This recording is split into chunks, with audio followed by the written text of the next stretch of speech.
Self confidence हा आता कमी होत चाललाय महिलांमध्ये. म्हणजे महिलांची चिडचिड ही वाढलेलीच आहे सध्याच्या परिस्थितीमध्ये. पुरुषांपेक्षा महिलांमध्ये स्ट्रेसचं प्रमाण जास्त आहे. मग महिलांमध्ये स्ट्रेसचं प्रमाण एवढं का वाढतंय? महिलांची डबल जबाबदारी असते. एक तर घरचंही सांभाळायचं, प्लस आपल्याला जिथे एक्सेल करायचं, जिथे प्रूव्ह करायचं, आपल्याला आपली ग्रोथ करायची आहे किंवा आपल्याला आपले पोझिशन्स जे आहेत, जे काही आपलं प्रोग्रेस जे असते त्या पद्धतीने आपण प्रयत्न करत असतो. सो आपल्याला ते बॅलन्स करता आलं पाहिजे.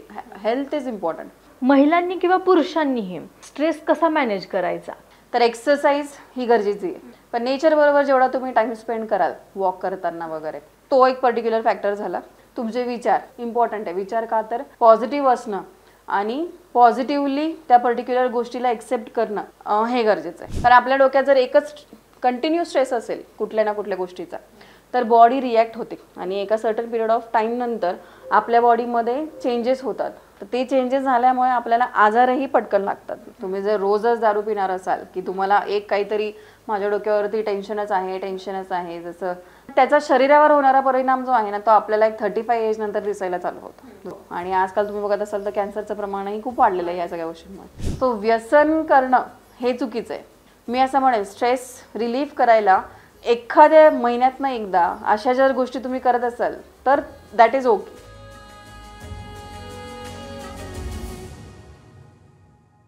हाय, हॅलो, नमस्कार मंडळी. मी प्रीती अनसीन मराठीमध्ये पुन्हा एकदा आपल्या सगळ्यांचं स्वागत करते.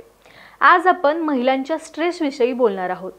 कारण सध्या पुरुषांपेक्षा महिलांमध्ये स्ट्रेस, डिप्रेशन याचं प्रमाण वाढत चाललंय. तर याची कारणं काय असतील आणि यावर उपाय काय असतील, याच विषयावर अगदी मुद्देसूद उत्तरं देण्यासाठी आज आपल्यासोबत आहेत प्राध्यापिका डॉक्टर चैताली भालेराव शेवाळे मॅडम.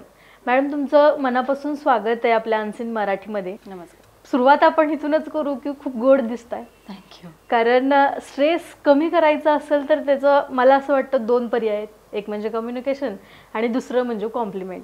कारण महिलांना कॉम्प्लिमेंट खूप आवडतं. Yes yes. त्यामुळं छान दिसताय. थँक्यू.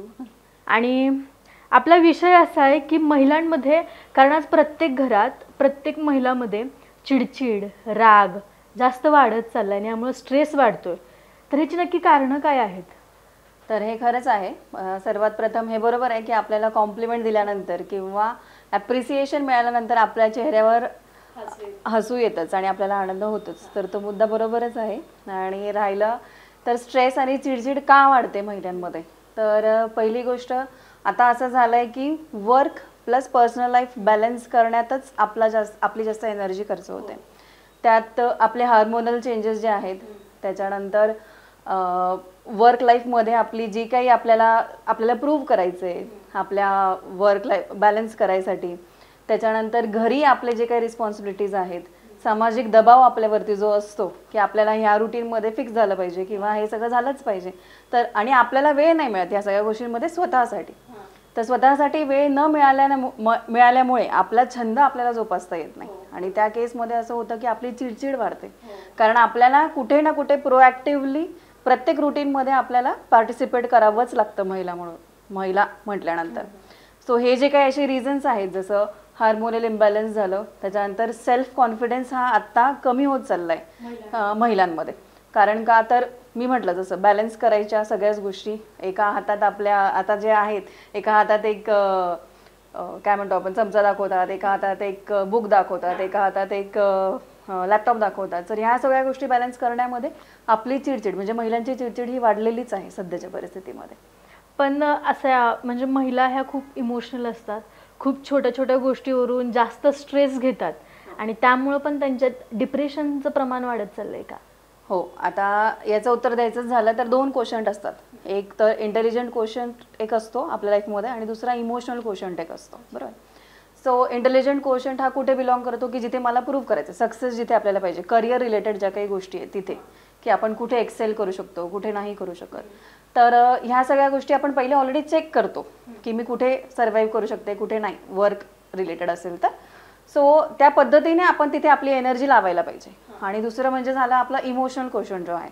आता इमोशनल क्वोशंट कसा, तर पर्टिक्युलरली मी म्हणेल की आपल्याला घरची जबाबदारी ही फुलफिल करणं हे पण एक आपलं कर्तव्यच आहे. कारण आपल्याला देवाने तसं बनवलंच आहे की फिमेल्स जे आहेत ते जास्त पद्धतीने स्ट्रेस हँडल करून सुद्धा घर मॅनेज करू शकतात व्यवस्थित आणि शिवाय वर्क लाईफ पण बॅलन्स करू शकतात. सो आपल्याला त्या पद्धतीने मॅनेज करायसाठी जे काही आहेत ना, तर आपला जो कोशंट आहे तो बॅलन्स करणं गरजेचं आहे. इमोशनली कुठे, प्रॅक्टिकली कुठे रिॲक्ट करणं, इमोशनली कुठे रिॲक्ट करणं, ह्या सगळ्या गोष्टी जर मॅनेज करता आल्या आपल्याला, तर त्या परीने जर आपण प्रयत्न केला ना, तर आपला स्ट्रेस थोडा कमी होऊ शकतो. आणि ह्यामुळेच काय होतं, आपण इमोशनल तर आहेच आहे, कारण आपल्याला देवाने ती एक काय मातृत्व किंवा मर्म जे आहे ना ते आपल्याला दिलेलंच आहे. सो आपण जिथे आपल्याला रडायला पाहिजे तिथे आपल्याला रडू येतं, जिथे आपल्याला पटकन रडू येतं, जिथे आपल्याला हसायला पाहिजे तिथे आपल्याला पटकन हसू येतं. सो ह्या सगळ्या गोष्टी आपल्याला दिलेल्याच आहे. इमोशनली आपण थोडे वीक असतोच, पण मग ते कुठे आणि किती पद्धतीने आपण एक्सप्रेस करतो त्यावरती आपलं डिप्रेशन जरा कमी होऊ शकतं. सो हे दोन जे क्वेश्चन मी सांगितले, एक इंटेलिजंट क्वेश्चन आणि एक दुसरा इमोशनल क्वेश्चन, की कुठे आपण किती खर्च करायची आपली एनर्जी, ते जर आपल्याला कळलं तर ह्या पद्धतीने आपण स्ट्रेस आणि डिप्रेशन थोडं कमी करू शकतो. पण आता तुम्ही जसं म्हटलात की महिला प्रत्येक गोष्टीत म्हणजे प्रत्येक गोष्ट सांभाळताना तिची दमछाक होते आणि त्यामुळे तो स्ट्रेस वाढतो, डिप्रेशन होतं. तर मग शरीरात जेव्हा हार्मोन्स इम्बॅलन्स होतात, तर ते हार्मोन्स इम्बॅलन्स झाल्यावर त्याचा काय परिणाम होतो महिलांच्या शरीरावर?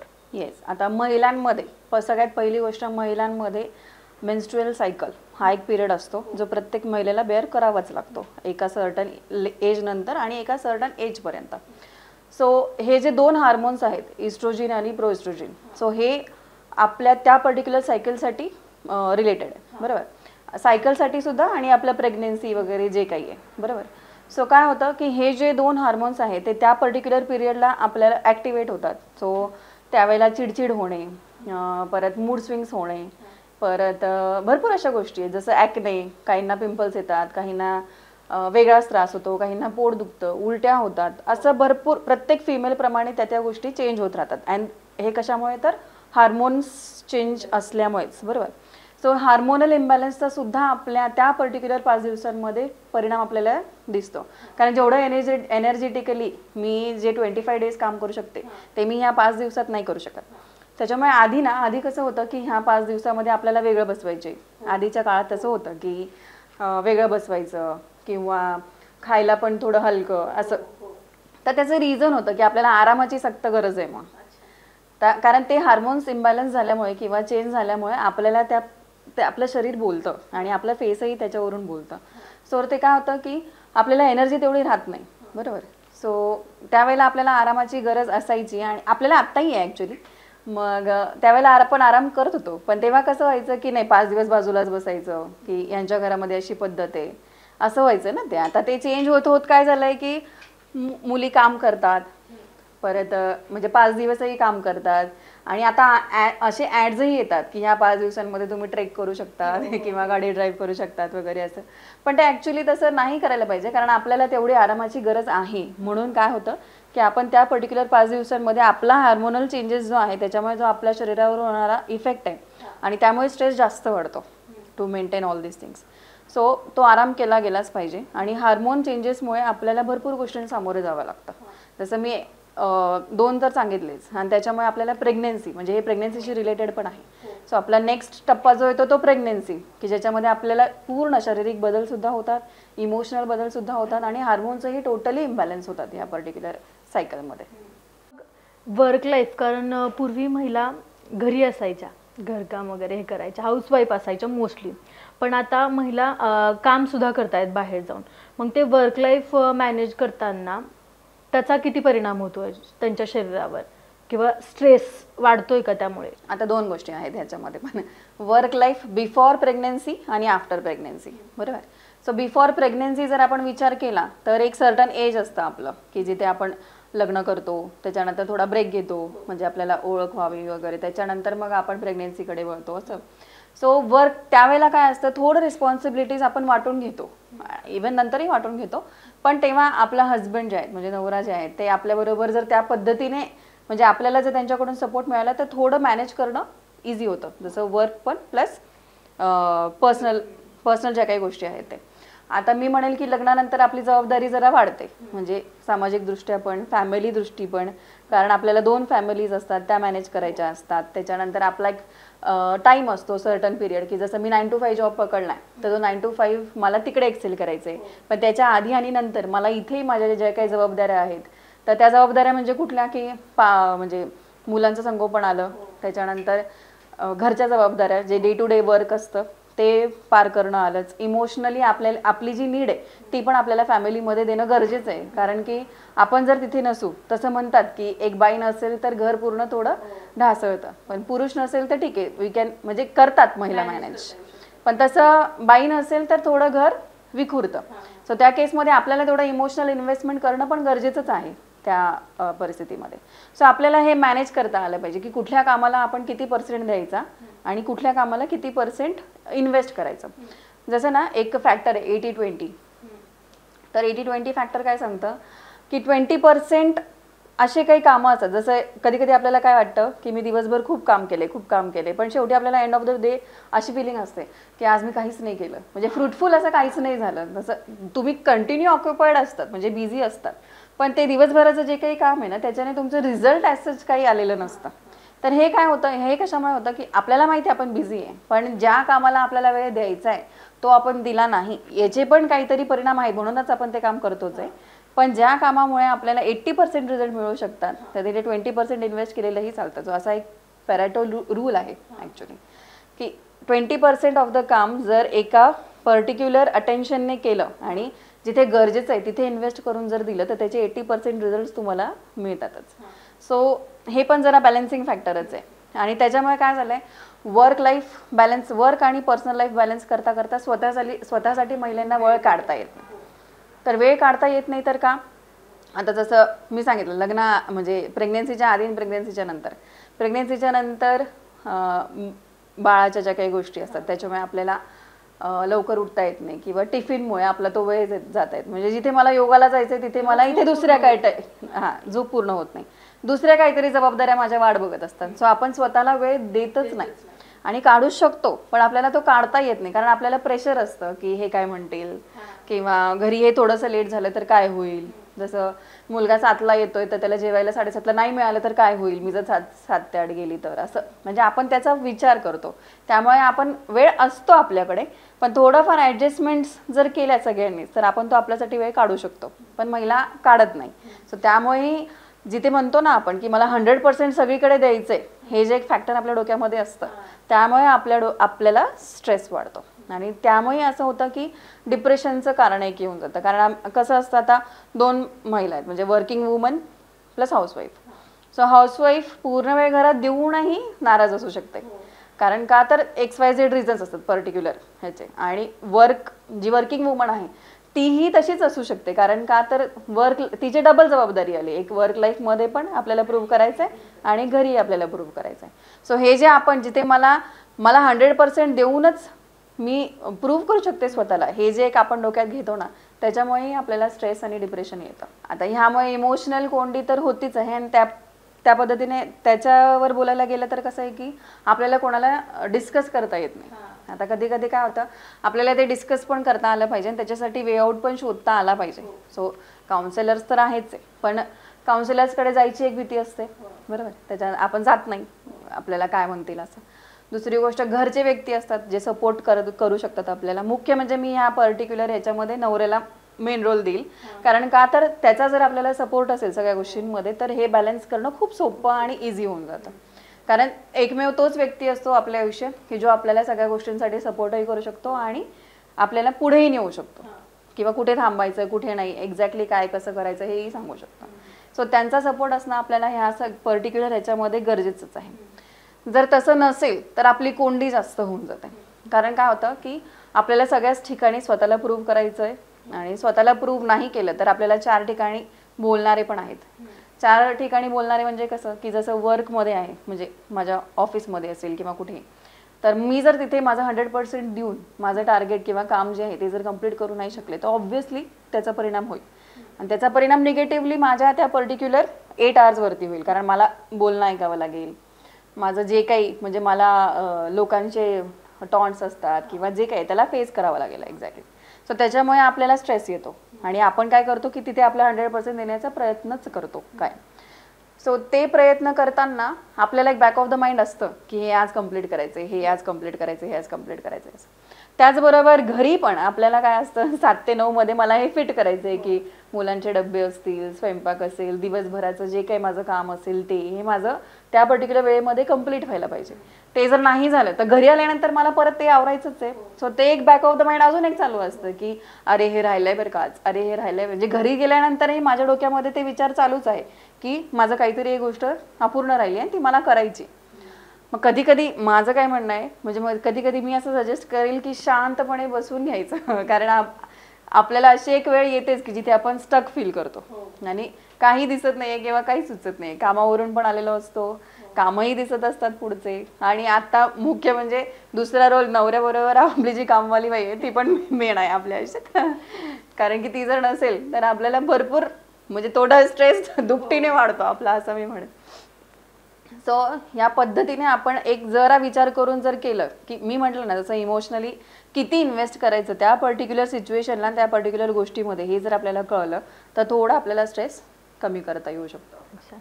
पण आता रिसर्चमध्ये सुद्धा हे प्रूव्ह झालंय की कामाच्या ठिकाणी सुद्धा पुरुषांपेक्षा महिलांमध्ये स्ट्रेसचं प्रमाण जास्त आहे. तर ते कशामुळं? कारण जी कामं महिला करते तेच पुरुष पण करतोय, मग महिलांमध्ये स्ट्रेसचं प्रमाण एवढं का वाढतंय? आता जसं आपण कंटिन्युअस बोलतोच आहे की महिलांमध्ये डबल जबाबदारी आली. एक वर्क कल्चरमध्ये आपल्याला प्रूव्ह करायचं आहे सक्सेससाठी, कारण जी अपॉर्च्युनिटी ही इक्वल असते. मग ती पुरुषांमध्ये पुरुष तर आपल्या बरोबरीने आहेच आहे कुठल्याही फील्डमध्ये तुम्ही जा. सो अपॉर्च्युनिटी ही इक्वलच दिलेली. आणि आजकाल तर वुमन एंटरप्रेनरशिप किंवा वुमन एम्पॉवरमेंटच्या नावाखाली आपण बघू शकतो की महिला ह्या पुढे जातातच आहे आणि त्यांना अपॉर्च्युनिटी पण पाहिजेच आहे, बरोबर. सो त्या केसमध्ये कसं की महिलांची डबल जबाबदारी असते. एक तर घरचंही सांभाळायचं, प्लस आपल्याला जिथे एक्सेल करायचं, जिथे प्रूव्ह करायचं, आपल्याला काय म्हणतो आपली ग्रोथ करायची आहे किंवा आपल्याला आपले पोझिशन्स जे आहेत, जे काही आपलं प्रोग्रेस जे असते त्या पद्धतीने आपण प्रयत्न करत असतो. सो ही डबल जबाबदारी सांभाळताना आणि त्याचबरोबर हार्मोनल इम्बॅलन्स, कारण हार्मोनल इम्बॅलन्स हा मंथली सायकलमध्ये तर होतोच, पण एका ठराविक एज नंतर, प्रेग्नेन्सी नंतर तुमचे हार्मोन्स जे आहेत ते चेंज होत असतात. मग त्यामुळे काय होतं, एकतर म्हणजे मूड स्विंग्स येतात, त्याच्यानंतर चिडचिडपणा वाढतो, आजार आपल्याला चालू होतात एका सर्टन एज नंतर, त्याच्यानंतर लठ्ठपणा वाढतो, कोणाला थायरॉइड, म्हणजे असे जे काही आजार आहेत हे चालू होतात या स्ट्रेसच्या निमित्तानेच. सो आपल्याला ते बॅलन्स करता आलं पाहिजे. Health is important. सो ते बॅलन्स करताना ते बॅलन्स करावे लागतात म्हणजे आपल्याला गोष्टी, जेणेकरून डबल जबाबदारी सांभाळताना स्वतःला कसं हे काय म्हणतो आपण त्याला, स्वतःला कसं हेल्दी आणि सिद्धही करता तर यायलाच पाहिजे, पण हेल्दी कसं ठेवायचं. आणि कारण आपण जेव्हा शरीर असतं तेव्हाच आपण ते 100% देऊ शकतो. आता बऱ्याचशा गोष्टींमध्ये कसं होतं की स्ट्रेस वाढला तर आपण तिथे 100% देऊ शकत नाही, चिडचिड होते, मग ते जे व्हायचं काम असतं तेही होत नाही. सो ते मॅनेज करता आलं पाहिजे. सो मी असं म्हणेलच की पुरुषांनाही स्ट्रेस आहेच आहे वर्क लाईफमध्ये, नाहीच आहे असं नाही आहे, घरचंही असतं त्यांना, कारण त्यांना दोन गोष्टी त्यांनाही घरी त्यांची फॅमिली सर्वायवलसाठी ते झगडत असतात. सो त्यांनाही तेवढा स्ट्रेस आहेच आहे, पण महिलांना हे डबल जबाबदारी आली. कारण डबल जबाबदारी कशी, तर अजूनही आपल्या सोसायटीमध्ये असं आहे की खूप कमी पुरुष आहेत की जे काम करतात घरी. बऱ्याचशा ठिकाणी अजूनही पुरुष प्रधान संस्कृती आहे त्या, म्हणजे शहरी भाग सोडले तर गावाकडे वगैरे तर तशीच परिस्थिती आहे. सो त्या केसमध्ये आपल्याला तो सपोर्ट मिळत नाही. मग ते आपल्याला दोघं बॅलन्स करणं आलं पाहिजे. आणि शिवाय मी जसं म्हटलं, आपल्याला आपले जे गोष्टी असतात, निवडक गोष्टी असतात की जेणेकरून मला माहिती आहे की मला याच्यात आनंद आहे, इथे माझा स्ट्रेस कमी होऊ शकतो किंवा मी कमी एफर्ट लावले तरी सुद्धा हे काम होऊ शकतं. सो तिथे आपण ते मॅनेज करून आपला स्ट्रेस जो आहे तो कमी करायला पाहिजे. तर महिलांमध्ये त्यांचा म्हणजे सगळ्यात महत्त्वाचा टप्पा असतो तो प्रेग्नन्सीचा, तुम्ही सुरुवातीला जसं म्हटलं तसं. तर मग प्रेग्नन्सी नंतर किंवा प्रेग्नन्सीच्या आधी महिलांच्या शरीरात काय बदल होत असतात आणि त्याचा त्यांच्या शारीरिकतेवर आणि मानसिकतेवर काय परिणाम होतो? सो जसा प्रश्न आहे की प्रेग्नन्सीच्या आधी आणि प्रेग्नन्सीच्या नंतरचे चेंजेस. तर प्रेग्नन्सीच्या वेळेस आपल्याला प्रत्येक महिलेनुसार हे चेंजेस रिफ्लेक्ट होतात. म्हणजे प्रत्येक महिलेचा एक पिरियड असतो आणि प्रत्येक महिलेला होणारा त्रासही वेगळा असतो. सो त्रास प्रेग्नन्सीच्या दरम्यान जे त्रास होतात ते म्हणजे पहिली जर प्रेग्नन्सी असेल तर आपल्याला काही माहीत नसतं. आता तरी चॅनल्स म्हणा किंवा इन्फॉर्मेशन ही इझिली अवेलेबल आहे, बरोबर. आधी तर तसं काही नव्हतं. सो काय होतं की काहींना उलट्यांचा त्रास, परत हार्मोनल इम्बॅलन्स होत असतात, आपल्याला शरीराला लागणारी भूक किंवा ह्या सगळ्या गोष्टी ज्या आहेत त्याच्यामुळे आपल्याला प्रेग्नन्सीच्या दरम्यान 9 महिन्यात आपल्याला खूप चेंजेस बघायला मिळतात. तर 3 ट्रायमेस्टर्स आहे, फर्स्ट, सेकंड आणि थर्ड. म्हणजे पहिले 3 महिने, दुसरे 3 महिने आणि तिसरे 3 महिने. या प्रत्येक महिन्यांमध्ये होणारा त्रासही वेगळा आहे. म्हणजे जेव्हा 9व्या महिन्यात आपण येतो की तेव्हा तर महिला अक्षरशः अशी होते की कधी होईल एकदा, असं होतं. ऑलरेडी आपल्या शरीरात स्ट्रेस असतोच आणि आपलं शरीरही बोलतं. म्हणजे जसं मी म्हटलं की हे रिॲक्ट करायला चालू होतं. सो आपली चिडचिड होते आणि सगळ्याच गोष्टी इम्बॅलन्स होत असतात. सो त्यानंतर जे काही आहे म्हणजे 3 महिन्यात आपल्याला बेड रेस्टच कम्प्लिटली सांगितलं आहे डिलेव्हरी नंतर पण त्यानंतर आपण थोडा योगा किंवा प्रॅक्टिस करू शकतो म्हणजे. आणि 3 महिन्यांनी बाळाचं सायकलही चेंज होतं. जसं असं भरपूर ठिकाणी आपण ऐकलेलं आहे की 6 महिने रडतात, नाही रडत, म्हणजे हे प्रत्येक फिमेल प्रमाणे चेंज होतं. पण तुम्हाला जर तुमचा स्ट्रेस त्या पर्टिक्युलर पिरियडमध्ये मॅनेज करायचा असेल तर बेस्ट, त्या पर्टिक्युलर पिरियडमध्ये नाही म्हणणार मी, आयुष्यभरच जर मॅनेज करायचं असेल तर मेडिटेशन आणि योगा हे खूप कंपल्सरी आहे. तर मग डिलेव्हरी नंतरनं किंवा बाळ झाल्यानंतरनं महिलांनी जॉब करावा की नाही, आणि दुसरं म्हणजे जर करायचाच असेल तर किती काळानंतरनं करावं, म्हणजे डिलेव्हरी झाल्यानंतर किती काळानंतरनं त्यांनी जॉब जॉईन करावा? आता प्रश्न जो आहे की जॉब करावा का नाही, ऑब्व्हियसली करावा. कारण की आपण एज्युकेशन घेतलेलं असतं, इच्छा असते आणि सेल्फ इंडिपेंडेंट ते प्रत्येकानेच असायला पाहिजे. कारण भले त्याचा यूज असो नसो, पैशांचा नाही म्हणत मी, पण मेंटली आपण एक सॅटिस्फाईड असतो की आपल्याकडे काही ना काहीतरी स्वतःच्या बलबुत्यावर काहीतरी आहे. सो आपण जॉब करावा. पण आता आपल्याला कसं आहे की डिलिव्हरी नंतर प्रत्येक महिलेचा पिरियड आणि त्यांच्या घराची जी नेसेसरी रिक्वायरमेंट्स आहेत की जसं जिथे पैशांची कमी असते किंवा म्हणजे एक मी जबाबदारी म्हणू आपण, आर्थिक जबाबदारी असेल किंवा बाळासाठी जी काही जबाबदारी असेल, तर ह्या पर्टिक्युलर पिरियडमध्ये महिला पटकन लवकर जॉब करायला स्टार्ट करते. जसं 3 महिन्यांनी तर तुम्ही चालू करू शकता असं सांगतात. तर 3 महिन्यांनी केल्यानंतर पण तुम्हाला फिडिंगला मग तो एक पिरियड येतो की फिडिंगला त्रास होतो की आपण कधी मुलांना फीड करायला जाणार. कारण तसं बघायला गेलं तर बाळ 6 महिन्यांनी खायला प्यायला सुरुवात करतं, वरचं जे काही आहे. सो 6 महिने हा जो कम्प्लीट पिरियड आहे, म्हणजे 3 महिन्यांनी जास्तच गरज असेल तर महिला स्टार्ट करतातच, पण 6 महिने हा जो कम्प्लीट पिरियड आहे ना, त्याच्यानंतर आपण आपल्या जॉबला सुरुवात करू शकतो. मग त्यामध्ये पण कसं आहे की आपण जरा चेक करतो. म्हणजे ऑब्व्हियसली बाळ झाल्यानंतर आपल्याला माया जास्त सुटते. सो असं असतं की बाळाची काळजी घेत घेत मला जो जॉब सूट होईल आणि घरची काळजी घेत घेत तर मला जो जॉब सूट होईल तो आपण प्रेफर करावा. आणि करतातच बऱ्यापैकी 90% ऑफ द टाइम्स वुमन तेच प्रेफर करतात की आयदर एक्सटेन्शन मिळेल किंवा जिथे ब्रेक घेतलेला असेल तिथे एक्सटेन्शन मिळून नंतर रिजॉईनिंग मिळते का तसं बघतात, किंवा वर्क फ्रॉम होम मिळतात. आत्ता कोरोनानंतर तर वर्क फ्रॉम होमचं पिरियड वाढलेलं आहे, म्हणजे आपल्याला मिळते ती सवलत. सो ते आपल्याला मिळतं का ते बघतो आपण. त्याच्यानंतर फ्लेक्झिबल वर्किंग आवर्स मिळत असतील तर तेही आपण चेक करतो. सो प्रत्येकजण हा त्या पर्टिक्युलर पिरियडप्रमाणे किंवा त्यांच्या रिक्वायरमेंट्सप्रमाणे ह्या गोष्टी बघून आपण जॉब करायला सुरुवात करू शकतो. आणि हे गरजेचंच आहे, म्हणजे काळाप्रमाणे मी म्हणेन. आणि बाळाची आपली एक टेंडन्सी असते कसं की मी आता जॉबला गेले समजा बाळ झाल्यानंतर, तर एक बॅक ऑफ द माइंड, आणि आपल्याला याच्यात सपोर्टची गरज आहे बरं का. म्हणजे मुख्य म्हणजे घरच्यांची सपोर्टची तर गरजच आहे. प्लस जर घरचे नसतील, गावाकडे असतील, तर बाळाला सांभाळण्यासाठी आपण जे कोणी मावशी वगैरे ठेवतो तर त्यांच्यावरती विश्वास ठेवणं. त्याच्यानंतर आपण कंटिन्युअस फोनवर पण असतो की खाल्लं का वगैरे, मग हे पण आपल्या बॅक ऑफ द माइंड चालू असतं की काय करतो, काय करत असेल, किंवा बाळ काय करत असेल, झोपलंय नाही. तर हे मग त्या सर्टन पिरियड ऑफ टाइम आपल्याला तो स्ट्रेस जास्त असतो. कारण का तर घरची तर आहेच आहे, म्हणजे जबाबदारी तर वेगळीच आहे, पण बाळासाठी जे आपण झटतो ते तर आपल्याला म्हणजे वेगळंच येते. म्हणजे ती फिलिंगच वेगळी आहे की काय करत असेल, काय नाही करत असेल, हे सारखं डोक्यामध्ये असणं. त्याचबरोबर कामाच्या ठिकाणी आपल्याला स्वतःला प्रूव्ह करणं की हे काम राहिलंय, ते काम राहिलंय, हे डबल गोष्टी आपल्या माइंडमध्ये चालू असतात. सो त्यावेळेला स्ट्रेस आपला जास्त असतो. सो टू अवॉइड, म्हणजे ते अवॉइड करायचं असेल तर मी तर असं म्हणेल की ॲटलिस्ट बाळ 2 वर्षाचं होईपर्यंत तरी आपण विचार करावा, जर आपल्या हातात तशी परिस्थिती असेल तर, की जॉब नाही केलं तरी चालतंय का. पण जॉब करावा पण एक तुमच्या पद्धतीने तो पिरियड ठरवून आणि बॅलन्स करू शकत असेल तर 2 वर्षांनी तुम्ही करूच शकता. म्हणजे त्यावेळेला बाळा कळतही, बऱ्यापैकी गोष्टी कळायला लागतात आणि आपल्यालाही कळतं की त्याची काय रिक्वायरमेंट आहे. आता असं तर आपण डिपेंडेंट असतो, बाळ ठेवलं जरी किंवा घरी जरी असेल तरी, की रडतंय का, दुखतंय का, खुपतंय का, असं आपल्याला सारखं चालू असतं डोक्यामध्ये. सो तो जो पिरियड आहे ना, तो स्ट्रेस लेवल जास्त असते आपली.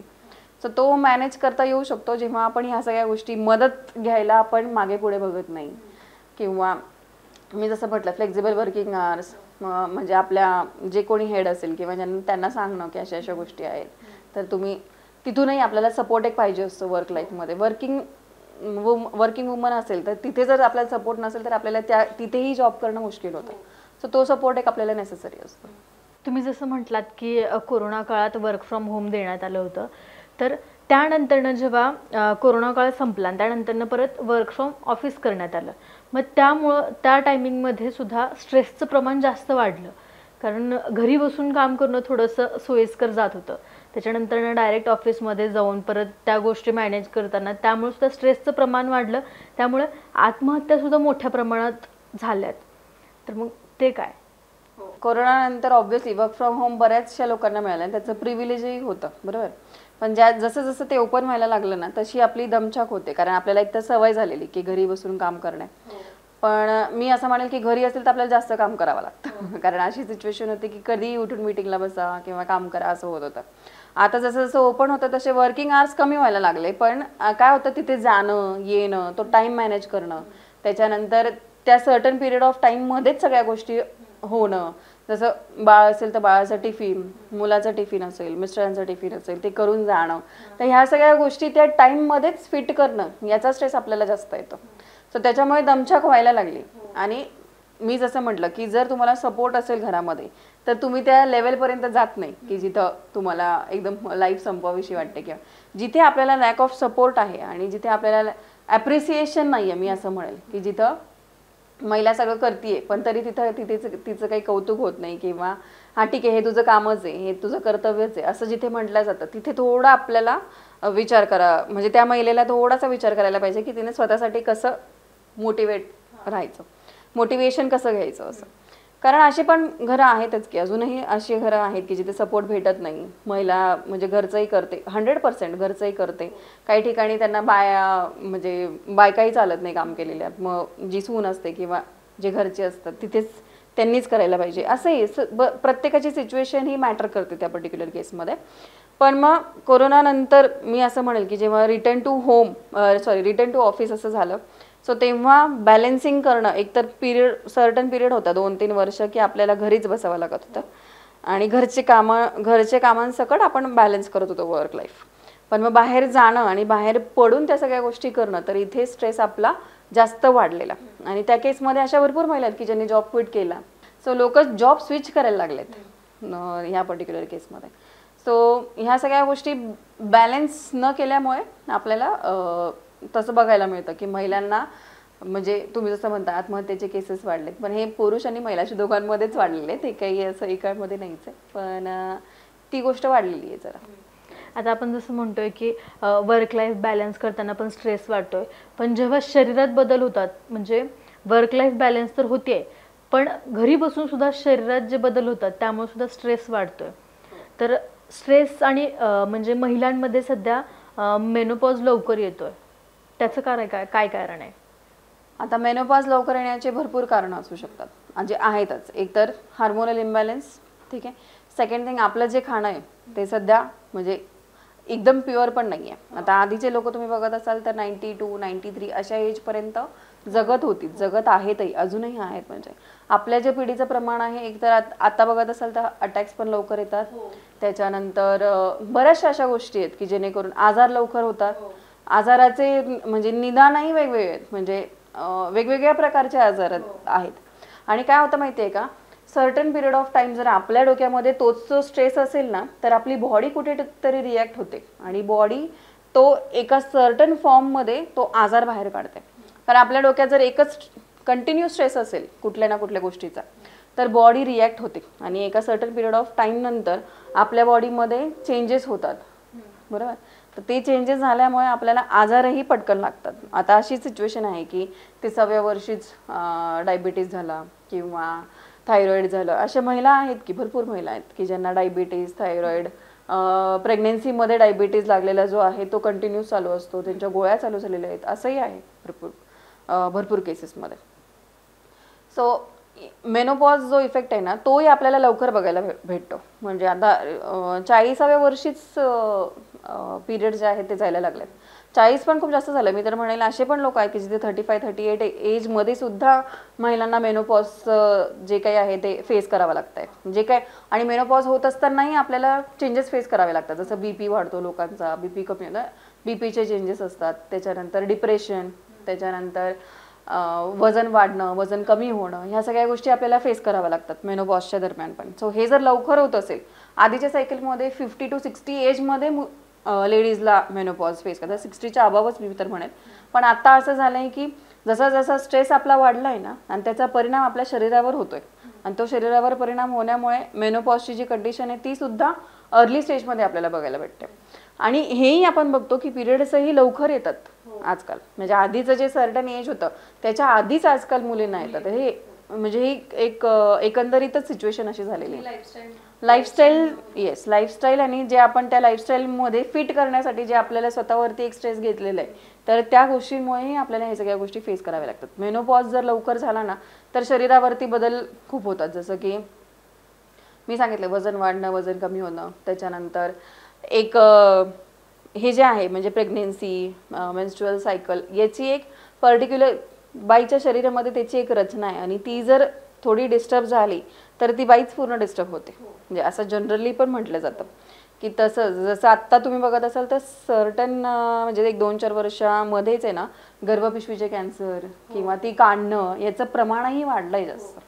सो हे सगळं कशामुळे तर एकतर आपलं खाणं व्यवस्थित नाही, आपल्या स्ट्रेसमुळे आपले जे हार्मोन्स इम्बॅलन्स असतात ते कंटिन्युअस इम्बॅलन्समध्ये असतात. आपण स्वतःला प्रूव्ह करण्याच्या ह्याच्यात आहे ना एका लेवलच्या पुढे जाऊन गोष्टी करण्याचा प्रयत्न करतो. जसं मी म्हटलं की 19-20 चालतं हे जर आपल्या डोक्यात असेल तर आपण कुठेतरी 19 आणि कुठेतरी 20 असंच करू शकतो. 100% सगळीकडे आपण देऊच शकत नाही आणि त्या रेसमध्येही आपण जाऊ नये. म्हणजे महिलांनी तरी त्या रेसमध्ये पार्ट घेऊ नये. आपल्याला माहिती आहे की माझ्या शरीराला एका सर्टन एज नंतर एवढंच झेपतंय, मनालाही किंवा मानसिकताही माझी अशीच आहे की मी एका सर्टन एज नंतर एवढंच करू शकते किंवा एवढंच पर्टिक्युलरली काम करू शकते, स्वतःला वेळ देऊ शकते. सो त्या मुवमेंटमध्ये आपल्याला फिट करता आलं पाहिजे, नाहीतर ह्या सगळ्या गोष्टींचा इफेक्ट होतो शरीरावर. मी जसं म्हटलं ही सायकल आपल्यासाठी खूप इम्पॉर्टंट आहे to manage your stress, health, everything, म्हणजे पूर्ण लाईफमध्ये. सो त्याच्यावरही आपल्याला परिणाम बघायला भेटतात. म्हणजे मोस्टली आता वर्किंग वुमन्समध्ये मेनोपॉजचं प्रमाण म्हणजे जास्त आहे की लवकर येण्याचं, कारण त्यांना स्ट्रेस जास्त असतो आणि त्यामुळं त्या बाकीच्या गोष्टी हँडल करताना सुद्धा वेगवेगळ्या गोष्टी घडून जातात. तर मग महिलांनी किंवा पुरुषांनीही स्ट्रेस कसा मॅनेज करायचा, कोणकोणत्या ॲक्टिव्हिटीज केल्या पाहिजे स्ट्रेस मॅनेज करण्यासाठी? आता तसं बघायला गेले ना तर म्हणजे हे तर सगळीकडे इवन नेटवरती पण अवेलेबलच आहे. पण मी जे फॉलो करते ते मी सांगेल म्हणजे जेणेकरून आपल्याला एक आयडिया येईल कसं. तर एक्सरसाइज ही गरजेची आहे. एक्सरसाइज कुठल्याही पद्धतीची एक्सरसाइज असू दे, योगा असू दे, तुमचं जिमिंग असू दे, वॉकिंग असू दे, काहीतरी नेचर बरोबर जे आहे. जिमिंग ठीक आहे एका युनिटमध्ये असतं, पण नेचर बरोबर जेवढा तुम्ही टाइम स्पेंड कराल वॉक करताना वगैरे तर तो एक पर्टिक्युलर फॅक्टर झाला. एक्सरसाइज करणे, त्याच्यानंतर आहार जो आपला आहे. आता आहार प्रोसेस फूड हे जास्त खातो आपण. आता मी असं म्हणेल की महिला म्हणजे कामाच्या नादामध्ये घरी आपण बनवणं जे आहे तो प्रमाण पण कमी झालं आहे. म्हणजे मावशी ठेवतो आपण, मावशी ठेवणं इज ओके कारण की आपण घरचंच खातो. तसं पण बाहेरून ऑर्डर करायचे प्रमाण पण वाढलेले आहेत आता. सो तो एक दुसरा फॅक्टर झाला की हेल्दी डाएट जे असतं, डाएट ॲक्च्युली म्हणजे तुम्ही खाऊ शकतात बाहेरचं, पण ते किती आणि कसं ते मॅनेज करता आलं पाहिजे. तर तुमचा आहार जो आहे, त्याच्यानंतर तुमचे विचार इम्पॉर्टंट आहे. विचार का तर पॉझिटिव्ह असणं आणि पॉझिटिव्हली त्या पर्टिक्युलर गोष्टीला एक्सेप्ट करणं हे गरजेचं आहे. कारण हे जर नसेल तर निगेटिव्ह माणूस काय असतो की निगेटिव्हलीच त्या पर्टिक्युलर गोष्टीचा एक माइंडसेट केलेला असतो आणि तिथे मग आपल्याला जास्त स्ट्रेस होतो. की समजा सिच्युएशन प्रमाणे हे आता की समजा कुठे काही चेंजेस आले आपल्या लाईफमध्ये तर ते कसे एक्सेप्ट करायचे, मग का असंच म्हणत बसायचं की हे माझ्यासोबतच का झालं. तर ह्या दोन गोष्टींचा फरक आपल्याला कळला पाहिजे. मग तिथेही थर्ड आहे पॉझिटिव्ह विचार ठेवणे. तर ते एक आपल्याला मॅनेज करता आलं पाहिजे. त्याच्यानंतर आपला छंद जोपासणे. आपला छंद म्हणजे कुठल्याही प्रकारचा असू शकतो. आता काय होतं म्हणजे बऱ्याचशा वेळेला आपण बघतो की एक सर्टन लाईफ आहे अशी की जोपर्यंत आपण टीनेजमध्ये आहोत किंवा कॉलेजमध्ये आहोत तोपर्यंत आपण सगळेच आपले जे काही गोष्टी आहेत मित्रांबरोबर फिरणे, आउटिंग असेल किंवा डान्सिंग असेल, म्युझिक असेल, जिथे तुमचं एक कला तुम्हाला माहिती तिथे आपण वाव देतो. पण लग्न झालं ना की ह्या गोष्टी चेंज होतात. पुरुषांना वाटतं की आपल्यावरती जबाबदारी आली, मग ते कंटिन्युअस बाहेर असणं म्हणजे कामासाठीच वगैरे बाहेर असणं. मग त्या केसमध्ये ते स्वतःकडे तो जो छंद आहे ना तो त्या पर्टिक्युलर एज नंतर पाळला जात नाही किंवा तो जोपासला जात नाही. तो जोपासायला पाहिजे. मग तो महिला असेल किंवा पुरुष असेल. कारण महिलाही आजकाल डान्सिंगमध्ये, सिंगिंगमध्ये सगळ्याच ठिकाणी आपण आहेतच. म्हणजे आपल्याला ते एक तर फॅक्टर येतच. आणि काय झालंय ना, आधी आई वडील असं सांगत नव्हते की डान्सचा क्लास लाव किंवा म्युझिकचा क्लास लाव. आता बाय चेंज असं झालंय की सगळ्यांनाच कुठे ना कुठे तरी इन्व्हॉल्वमेंट आहे. सो ते आपल्याला आपलं कळलं पाहिजे की इथं कुठे मी माझा वेळ स्वतःसाठी देऊ शकतो असं. त्याच्यानंतर स्वतःसाठी वेळ देणे म्हणजे आयदर तुम्ही छंद जोपासा, बुक वाचा किंवा एक आता असे जे बुक्स आहेत इकेगाई वगैरे, तर त्याच्यामध्ये काय सांगतात की तुम्ही एक गोल ठेवला ना स्वतःचा की त्या गोलच्या मागे जेव्हा आपण धावतो, गोल इन द सेन्स काही जरी जे तुम्हाला अचीव करायचंय, घरच्या बाबतीत असेल, म्हणजे वर्क रिलेटेड असेल, तर ते जर अचीव करायचं असेल ना तर तुम्ही आपोआप त्या पद्धतीने काम करायला लागतात. आणि तुम्ही काम केव्हा आनंदाने केव्हा करू शकता, जेव्हा तुम्हाला माहिती की मला इथे काहीतरी अचीवमेंट आहे, आवड आहे आणि ॲप्रिसिएशन आहे. सो इथे आपण आपोआपच आपल्यासाठी वेळ देण्याचा प्रयत्न करतो. सो हेही आपल्याला जमलं पाहिजे. सो ह्या ज्या 4-5 फॅक्टर्स आहेत याच्यावर जर आपण फोकस केला तर आपला स्ट्रेस कमी होऊ शकतो. आणि मुख्यतः म्हणजे रूल आहे एक, म्हणजे तो आहेच सगळ्यांना माहिती, पण तरी सुद्धा 8-8-8 असं जे सायकल आहे, आपल्याकडे 24 आवर्स असतात. सो आपले 8 आवर्स याच्यात जायला पाहिजे वर्क लाईफमध्ये. म्हणजे आपलं जे 9 to 5 जो जॉब आहे किंवा तो एक कामाचं एक स्वरूप आहे ते आपलं 8 तास असतं. तिथे आपण 8 तासाचा जॉब करू शकतो, जो काय असेल नसेल तो. त्याच्यानंतर 8 तास तुमची झोप असणं, कारण झोप ही खूप इम्पॉर्टंट आहे. झोप जर तुमची पुरेशी नसेल तर तुमचे जे काही रिचार्ज म्हणतो ना आपण, आता तुम्ही ऐकत असाल दुपारी 15 मिनिटाची झोप घेतली तरी तुम्हाला चांगलं वाटतं, फ्रेश वाटतं किंवा एनर्जेटिक वाटतं. आणि असे भरपूर जण आहेत की ज्यांना छोटी नॅप जरी घेतली ना तरी त्यांना बरं वाटतं 15 मिनिटं का असेल. सो ते झोप असणं, पुरेशी झोप घेणं हे खूप महत्त्वाचं आहे. पुरेशी झोप जर नसेल तर आपले हे जे काही मी म्हटलं हार्मोनल इम्बॅलन्स वगैरे किंवा वजन वाढणं, या सगळ्या गोष्टी मग चालू व्हायला लागतात. आणि हे जर चालू झालं तर त्याचा डबल स्ट्रेस येतो आपल्याला की आपल्या लाईफमध्ये असे चेंजेस का होतात त्याचं. सो हे मेंटेन करता आलं पाहिजे. त्याच्यानंतर दुसरे जे 8 तास आहेत, बाकीचे जे 8 तास आहेत, हे आपलं म्हणजे जे कामं तुमचे डेली स्वरूपाचे असतील ते बॅलन्स करणं. 1 तास तुमच्या व्यायामासाठी देणं आणि 1 तास तुमच्या छंदासाठी देणं. आपल्याला स्वतःला खुश ठेवता आलं पाहिजे. माझं असं मत आहे की स्वतःला जेव्हा तुम्ही खुश ठेवू शकता तेव्हा समोरच्याला तुम्ही आपोआपच आनंदी ठेवू शकता. जर तुम्ही स्वतःच तुमच्या लाईफबद्दल खुश नसाल किंवा अनहॅपी असाल तर मग तुम्ही समोरच्यालाही तेवढा आनंद नाही देऊ शकत. आणि कसं आहे, आनंद आणि आनंदाचे मुवमेंट्स येणं आणि प्रत्येकाच्या लाईफमध्ये अप्स अँड डाऊन्स आहेत. म्हणजे असं तर कुठेच नाही आहे की फक्त सगळेच लोक हॅप्पी आहे, असं तर नाहीच आहे. सो अप्स अँड डाऊन्स जेव्हा येतात ना तेव्हाही स्वतःला कामली हँडल करणे आणि त्या पर्टिक्युलर सिच्युएशनला सामोरं जाणे आणि त्याची ताकद येते ह्या सगळ्या लाईफस्टाईलमुळे. म्हणजे मी जसं म्हटलं आपला आनंद जोपासणे, कुठेतरी एक म्हणजे योगा, मेडिटेशन याचा पण फरक पडतो. त्याच्यानंतर आर्ट ऑफ लिव्हिंगची सुदर्शन क्रिया आहे, त्याचाही खूप इफेक्ट असतो ह्या सगळ्या गोष्टींमध्ये, म्हणजे माझं असं म्हणणं आहे. सो आपण म्हणजे आपण ह्या सगळ्या गोष्टींना महत्त्व देऊन आपले 8 तास जे आहेत बाकीचे ते डिवाइड करायला पाहिजे. आता प्रत्येकालाच असं नाही आहे की 8 तास झोप पाहिजे म्हणून 8च तास करायचे असं नाही आहे.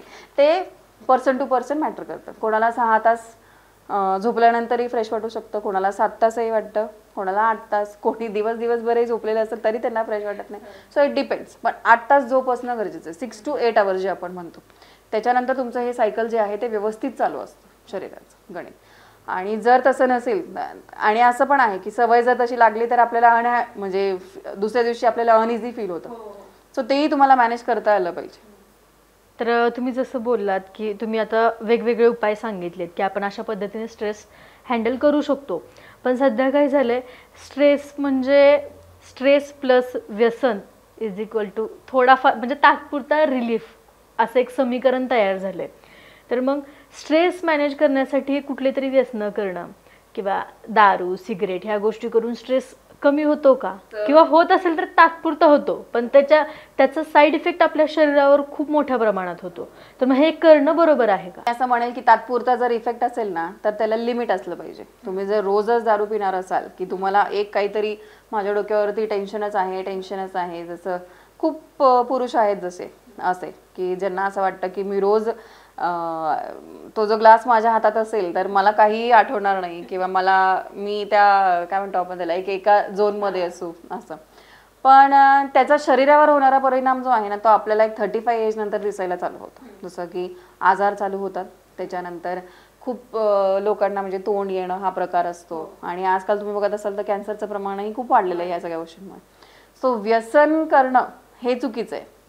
मी असं म्हणेल स्ट्रेस रिलीफ करायला तुम्ही एखाद्या महिन्यातनं एकदा अशा जर गोष्टी तुम्ही करत असाल तर दॅट इज ओके. पण तुम्ही जर कंटिन्युअस तसं करत असाल तर ते चुकीचं आहे. त्याच्याने तुमच्या शरीरावर होणारा परिणाम आणि त्याचबरोबर नात्यांवर होणारा परिणामही भोगावा लागतो आपल्याला. कारण आपण घरी वेळ देत नाही, मुलांना वेळ देत नाही, तर हे चुकीचंच आहे मी म्हणेल. आणि काय माहिती आहे का, असे मानसिकता आहे लोकांची की व्यसन जर केलं तर आपल्याला काही आठवणार नाही किंवा थोडं त्याने काय सिगरेटच्या धुऱ्यामध्ये ते सगळं वाहून जाईल असं सगळं. आणि याला जबाबदार ना आजकालचा मीडिया पण आहे जरा, म्हणजे जे आपण पिक्चरच्या आधी वगैरे बघतो किंवा पिक्चरमध्ये दाखवतात तर तसंही तोही इफेक्ट आहे लोकांवरती आता. पण त्याच्याने तात्पुरता रिलीफ मिळेल, पण जो कायमचा जो तुम्ही तुमच्या शरीरावरती परिणाम करत आहात तो तुमच्या लक्षात येणार नाही आणि येतही नाही म्हणजे लोकांना. तर ते चुकीचंच आहे. आणि सध्याच्या परिस्थितीमध्ये ना व्यसन म्हणजे डिजिटल व्यसन पण लागलंय लोकांना. सो त्याचाही परिणाम आपल्याला बघायला मिळतो. आणि मी अजून असंही आता आजकाल आहे ना डिजिटल डिटॉक्स म्हणून पण एक आलंय की म्हणजे ज्याच्यामध्ये एक दिवस फोन बंद असं स्वतःला फोनपासून बाजूला ठेवणे. तर हेही केल्यामुळे आपल्याला स्ट्रेस जो आहे तो आपल्याला कमी फील होऊ शकतो. असंही एक पद्धत आलेली आहे आजकाल. म्हणजे स्ट्रेस वाढण्याचं सगळ्यात मोठं कारण पण सोशल मीडिया असू शकतं का? सगळ्यात मोठं असं नाही म्हणणार, कारण हे person to person again matter करतं. पण काय मी असं म्हणेल की आपल्या ज्या लाईफ सिच्युएशन्स आहेत ना, तर आपले फोन्स पण आजकाल असे आहेत स्मार्टफोन्स असल्यामुळे की आपण जे बोलतोय ते स्पीकर जर चालू असेल तर आपोआप अल्गोरिदम्स रन होतात ते. सो आपल्याला तसे रील्स पण बघायला जातात. आज मी बोलले की मला इकडे फ्लॅट बघायला जायचं तर मला दुसऱ्या 2-3 तासाला मला फ्लॅट दिसायला चालूही होती. सो हे काय आहे ना की आपण जेव्हा बोलतो ना तर तेव्हा आपोआपच आपला फोन कॅप्चर करतं. सो ते आपल्याला तसंच दिसायला लागतं. मग एखाद्याच्या आयुष्यात जर प्रॉब्लेम्स असतील XYZ, सासूमुळे असेल, सासऱ्यामुळे असेल, कोणामुळे आई वडिलांमुळे असतील, तर ते आपल्याला तसंच काहीतरी दाखवायला लागेल की हा मी बरोबर आहे, मी बरोबर आहे, नाही हे चुकीचे आहेत, असं व्हायला लागतं. मग ते आणखी वाढत जातं. सो तो अल्गोरिदम आहे जो फोनने ट्रेन केलेला आहे. पण मग आपण त्या विचारात अजून जातो. मग आपल्याला असं वाटतं आपणच बरोबर आहे. काही ठिकाणी ते चुकीचं बरोबर असं त्या पर्सन टू पर्सन सगळंच मॅटर करतं मग आता. सो तो पण एक फॅक्टर आहे, म्हणजे आहे पण एवढा नाही आहे जेवढा बाकीच्या गोष्टी आहेत सभोवताली. एका महिलेला घर मूल किंवा बाकीच्या गोष्टी सगळ्या सांभाळताना तिची फरफट होते आणि त्यामुळे कोणकोणत्या गोष्टी होऊ शकतात? ऑब्व्हियसली महिलांच्या केसमध्ये बघायला गेलं तर 3 गोष्टी मॅनेज करणं म्हणजे घर, मूल आणि प्लस ऑफिस. तर आपलं मेंटल हेल्थ जी आहे ती सगळ्यात ढासळते. आणि स्वतःला त्याच्यातून म्हणजे बाहेर जर काढायचं असेल किंवा त्याच्यामुळे होणारे जे बदल आहेत आणि शरीरावर होणारे जे परिणाम आहेत सो ते जर मॅनेज करायचे असतील तर आपण बॅलन्स करता आला पाहिजे. आणि मुख्यतः मी असं म्हणेल की आपण मदत पण घेतली पाहिजे लोकांची. कारण मदत जर घेतली नाही तर आपण हे सगळं एकटीने तर करू शकत नाही. आणि त्याच्यात मुख्य रोल मी जसं म्हटलं आपल्या पार्टनरचा येतो. त्याच्यानंतर दुसरं म्हणजे फरफट जेव्हा होत असते आपली तर तेव्हा स्वतःला कसं सांभाळायचं आणि स्वतः किती कशात इन्व्हेस्ट करायचं आणि स्वतः छंद कसे झोपायचे, आपल्याला कसं हॅपी ठेवायचं हे जास्त इम्पॉर्टंट आहे. हे जर नसेल तर तुम्ही त्या झोनमध्येच इतके चालले जातात की तुम्ही दिसत जरी असाल ना समोरच्याला हॅपी, पण तुम्ही हॅपी नसतात. आणि आजकाल असं आहे की आपल्याला कळून येतो समोरचा माणूस कशा पद्धतीने वागतोय किंवा वावरतोय. कधी कधी हार्मोनल इम्बॅलन्समुळे आजारही तसे व्हायला लागतात. आणि आपण बघतो रिपीटेडली महिला काहीतरी एक बोलतच जाते किंवा ती तिथं असूनही तिथे जगातली नसते. म्हणजे अशा सगळ्या गोष्टी आपल्याला बघायला मिळतात. आणि वर्कप्लेसवरती सुद्धा त्याचा इफेक्ट आपल्याला दिसून येतो. तो महिला स्वतःला सुपर वुमन म्हणजे मी प्रत्येक गोष्ट करू शकते ह्या गोष्टीमध्ये कुठेतरी स्वतःला अडकून ठेवलंय का त्यांनी? हो, सुपर वुमन ही जी कन्सेप्ट आहे ही महिलांनीच स्वतःवर ओढवून घेतली. आता सुपर वुमन काय की माझं असं मत आहे, जेव्हा तुम्ही हॅपी आहे एका घरामध्ये, जेव्हा तुम्ही आनंदाचं वातावरण देऊ शकतात, तुमच्यामुळे 4 लोक हसतात आणि ते वातावरण जेव्हा निर्माण होतं तर that is your super power आणि that is a super woman. मी असं म्हणणार नाही की 100% माझं काम मी केल्यानंतरच मला लोकांनी ती पदवी दिली तरच मी जर सुपर वुमन असेल, तर ते तसं नाही आहे. तर तुम्हाला सुपर वुमन म्हणजे काय की जेणे तुम्हाला स्वतः ती पॉवर असली पाहिजे स्वतःमध्ये की मी कुठलंही काम केलं तर त्याच्यात 100% देऊन 100% आपण देण्याचा प्रयत्न करतोच, पण कधी कधी तो पर्सेंट कमी होऊ शकतो. मग त्याला XYZ रिझन्स आहे. टाइम असेल, तुमचं शरीर बोलत असेल. जसं मला ताप आलाय तरी मला ऑफिसला जायचं तर आपण ते करूच शकत नाही, कारण आपण तिथे ऑफिसचं काम असेल तर ते आपण ते 100% देऊच शकत नाही. आपण घरी बसल्या जेवढं करू शकतो तेवढंच करू शकतो. सो इथे तुम्ही तुमचा पाय जो आहे तो मागे खेचणं गरजेचं आहे. आणि त्या केसमध्ये सेल्फ डाऊट नको असायला पाहिजे की मी नाही केलं मग असंच होईल तसंच होईल, याचे परिणाम उद्या काय होतील तेव्हा काय होतील. हा जो आपल्याला सेल्फ क्वेश्चन आणि सेल्फ डाऊट असतो ना, तो असायला नको आहे. तो जर असेल तर त्या केसमध्ये आपल्याला भरपूर असे इफेक्ट्स आहेत जे आपल्यावरती बघायला मिळतात. सो ही जी कन्सेप्ट आहे ही नसायलाच पाहिजे. म्हणजे आणि you should let go the things. म्हणजे नाही झालं ठीक आहे, आज नाही उद्या होईल, उद्या नाही परवा होईल, पण कधीतरी तर होणारच आहे. असं नेसेसरी नाही आहे. एकतर आपण काय करतो, प्रेशर घेतो घरच्यांचं प्लस बाहेरच्यांचं प्लस एक स्वतः आपल्यावरती जो काही सेल्फ डाऊट, अरे आज हे झालंच नाही, मला आता उद्या किती लोड येईल, एक जो असा जो प्रकार आहे ना तो आपल्याला कमी करता आला पाहिजे. तर ते जर नसेल आणि हे जे टायटल आहे सुपर वुमन, तर हे फुलफिल करण्यामागे आपण लागूच नाही. You are already a super woman. म्हणजे जेव्हा तुम्ही एवढ्या गोष्टी रिस्पॉन्सिबिलिटी सांभाळता, देवाने तुम्हाला त्याच्यासाठी तसं बनवलं आहे. हे तुम्ही घर, मूल आणि प्लस वर्क हे सगळ्या गोष्टी मॅनेज करू शकता आणि छान रीतीने करू शकतात. आणि ते 19-20 करूनच करता येईल. सगळीकडे 20% 100% फुलफिलमेंट करून तर ते काही होणार नाही आहे. सो हे आपल्याला आपल्या डोक्यामध्ये फिट करून घ्यावं लागेल. आता मोस्टली महिलांमध्ये मी कशी दिसतीये, मी समोरच्याला कशी वाटतेय, ह्या गोष्टीवरून सुद्धा एक न्यूनगंड तयार होतो. तर यामुळे सुद्धा विनाकारणचा नको असलेला स्ट्रेस वाढतोय. मग यावर तुम्ही ते काय सांगाल महिलांना? आता मी जसं आहे मैं अपनी फेवरेट हूँ असं जे एक टॅगलाईन आहे ना, तर ते तुमच्या मनामध्ये फिट असलं पाहिजे. आणि कसं आहे माहिती आहे का, तुम्ही कशाही असल्या ना, तर कशाही असल्या तरी तुमच्या पदरात म्हणजे असे काही व्यक्ती असतात की ज्यांना तुम्ही कशाही आवडतात.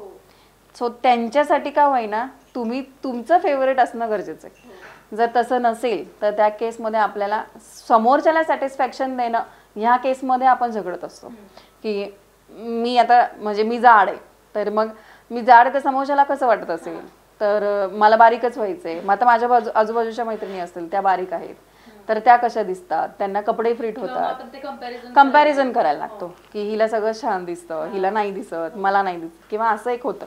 सो ते न करता मी सांगितलं की मी आवडते मी जशी आहे तशी. मग मी फटकळ असेल किंवा मी जास्त जाड असेल, मी जास्त बोलकी असेल, मी जास्त फ्री असेल, कसंही, तर ते आपल्याला आपला एक्सेप्टन्स आला पाहिजे. तो जर नसेल तर मग आपण त्या काय म्हणतो आपण त्या कॉन्फ्लिक्टमध्ये असतो की समोरच्याला काय वाटेल, मग मी बोलू का नको, मग त्याच्यामध्ये अजून आपला सप्रेस होत जातो आपण. सो तसं नाही करायला पाहिजे. मी जसं म्हटलं सेल्फ एक्सेप्टन्स जसं आहे तसं. माझ्याकडनं एवढं होऊ शकतं, एवढं नाही होऊ शकत, एवढं मी करू शकते, नाही करू शकत. आणि आहेत अशा गोष्टी येतात आपल्या केसमध्ये की आपल्याला 100% देऊनही तिथे उभं राहावं लागतं. सो त्या केसमध्येही आपल्याला समोरच्याला सांगता आलं पाहिजे की बाबा आता नाही होते, ट्राय करूनही नाही होते. सो सेल्फ एक्सेप्टन्स आणि सेल्फ कॉन्फिडन्स, सेल्फ इंडिपेंडन्स हे सगळ्या गोष्टी महत्त्वाच्या आहेत. या सगळ्या आरोग्य आणि मानसिकता हे आरोग्य आणि मानसिकता यांचा समतोल कसा राखला पाहिजे याविषयी तुम्ही महिलांना आणि पुरुषांनाही काय सल्ला देईल? मानसिकता, आरोग्य रिलेटेड टू हेल्थ. हेल्थ जर असेल, हेल्थ ते म्हणतो ना सरसलामत तो पगडी बेचास. तर हेल्थ जर तुम्ही तुमची मेंटेन केली, ठीक आहे, म्हणजे मी असं म्हणणार नाही की तुम्ही जाड असाल तर ते चांगलं नाही आहे. जाड असूनही तुम्हाला कुठले आजार नाही आहे तर हे तुमची हेल्थ झालं. की जिथे मला BP नाही आहे, मला डायबिटीज नाही आहे, मी सतत खुश असते किंवा मी सतत खुश राहू शकते, सो हे तुमची हेल्थ झालं. सो हे तुम्हाला मेंटेन करता आलं पाहिजे. आणि मानसिकता म्हणजे कसं की प्रत्येक गोष्टीमध्ये काही ना काहीतरी पॉझिटिव्ह असतं. आणि हे तर म्हणजे कोणीही मान्य करेल की ही आज जर ती गोष्ट आपल्याला खटकत असेल तर ती उद्या आपल्यासाठी पॉझिटिव्हच काहीतरी, आपल्यासाठी नसेल तर समोरच्यासाठी का होईना ती पॉझिटिव्हच घेऊन येते. सो हे जर आपण मान्य केलं की ही सिच्युएशनचं हे टेम्पररी आहे, याच्या पलीकडे परमनंट काहीतरी आपल्या लाईफमध्ये असं नसतंच. सो म्हणतो ना आपण बदल हेच एक कॉन्स्टंट गोष्ट आहे जी घडत जाते. सो ते एक्सेप्टन्स पण आपल्याला आलं पाहिजे आणि त्याच्यावरच आपली मानसिकता डिपेंड असते मला असं वाटतं. कारण मानसिकता म्हणजे कशी की प्रत्येक गोष्टीमध्ये आपला आनंद शोधणे. त्याच्यानंतर मी असं म्हणेल की स्वतःला हॅपी ठेवायचा प्रयत्न जर तुम्ही करत असाल, तुमच्या सभोवतालातली व्यक्ती, तुमचे लोक हे आपोआपच तुम्हाला बघून आनंदी होतील. म्हणजे प्रत्येक सिच्युएशनकडे जरा पॉझिटिव्ह दृष्टीने बघितलं तरच त्याचा काहीतरी आउटकम तुम्हाला मिळेल. आणि बऱ्याचशा वेळेला म्हणजे मानसिकता जर आपल्याला क्लिअर आणि प्युअर ठेवायची असेल तर तुमचं मेडिटेशन असणं, योगा असणं, ह्या सगळ्या गोष्टी गरजेच्या आहेत. त्या जेणेकरून आपल्याला एक क्षमता मिळते की आपण कुठल्या पद्धतीने विचार करायचा. आणि थोडं प्रॅक्टिकल असणं पण गरजेचं आहे आजकालचे. तर आपण इमोशनल आहोत महिला, सो थोडं प्रॅक्टिकल असणं, कारण इमोशनल इन्व्हेस्टमेंट जिथे असेल तर तिथे आपल्याला थोडा त्रास होतो. सो तेही मॅनेज करता आलं पाहिजे. आता माझा शेवटचा प्रश्न असा की ज्या महिलांना किंवा पुरुषांना खूप स्ट्रेस वाटतो, डिप्रेशन येत आहे, तर अशांनी ह्यांना सुचत नाही आहे की कोणाशी बोलावं किंवा कुणाला संपर्क साधला पाहिजे, तर ज्यांना स्ट्रेस आहे, डिप्रेशन येते, त्यांनी कुणाचा सल्ला घेतला पाहिजे? आता तसं मेडिकली जर बघायला गेलं तर आपण काउन्सिलर्सकडे जातो.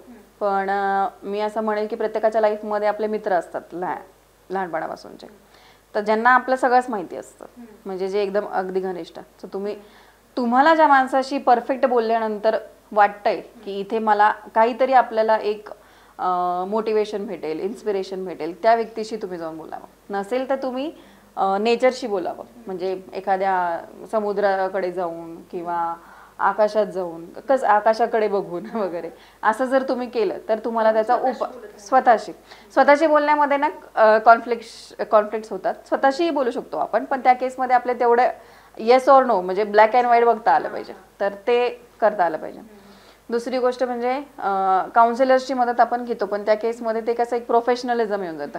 जिथं मी म्हणते ना, ज्या व्यक्तीशी बोलल्यानंतर तुम्हाला बरं वाटत असेल आणि तुम्हाला कळतं की नाही इथे बरोबर सल्ला मिळतोय किंवा बरोबर आपल्या आयुष्यात घडतं. आणि प्रत्येकाच्या लाईफमध्ये एक व्यक्ती तरी तशी असतेच. मग तो तुमचा आई वडील असू दे, गुरु असू दे, स्पाऊस असू दे, मुलं असतील, म्हणजे कोणी ना कोणी, मित्रपरिवार तर आपल्याला पाहिजेच. मित्रपरिवार नसेल तर आपण थोडं अडकत जातो. मित्र असतील तर आपण एक बाहेर पडतो सगळ्या गोष्टीतून. आणि ते जे आपलं मी म्हणते ना, जे मॅरेजच्या आधीचं जे लाईफ असतं ना ते थोडं डिफरंट असतं, मॅरेज नंतरचं जे लाईफ असतं ते थोडं डिफरंट असतं. सो आपल्याला ते जगता येतं.